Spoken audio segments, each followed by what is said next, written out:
এই যে সুজিত বসুকে গ্রেপ্তার করা হলো ইডির পক্ষ থেকে পুরনিয়োগ দুর্নীতি মামলায়, কি বলবেন? পুরনিয়োগ দুর্নীতি এমন একটি দুর্নীতি যাতে কিনা সারা পশ্চিমবঙ্গের মানুষ তারা চোখের সামনে দেখেছিলেন যে যোগ্যতা থাকা সত্ত্বেও চাকরি চুরি হচ্ছে, অন্যদিকে চাকরি দোকানে বিক্রি হচ্ছে।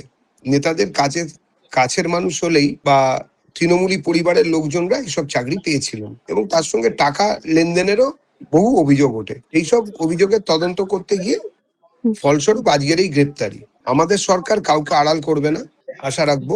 আমাদের যে রাজ্য সরকার এবং রাজ্য সরকার কোনো দলীয় সরকার হিসেবে কাজ করবে না। আইনের পথে চলবে। যদি আইন বা বিচারকরা যদি মনে করেন যে সাজা হবে, তাহলে সাজা হবে। সাধারণ মানুষের তরফ থেকে আমাদের একটাই আর্জি, যেসব হতভাগ্যের চোখের জল শুকিয়ে গিয়েছে, যারা চাকরি পায়নি, যারা রাস্তায় ঘুরে বেরিয়েছে যোগ্যতা থাকা সত্ত্বেও, যাদের টাকা এবং মেধা দুটোই লুট হয়ে গেল, তারা যেন যোগ্য বিচার পায়, এটুকুই।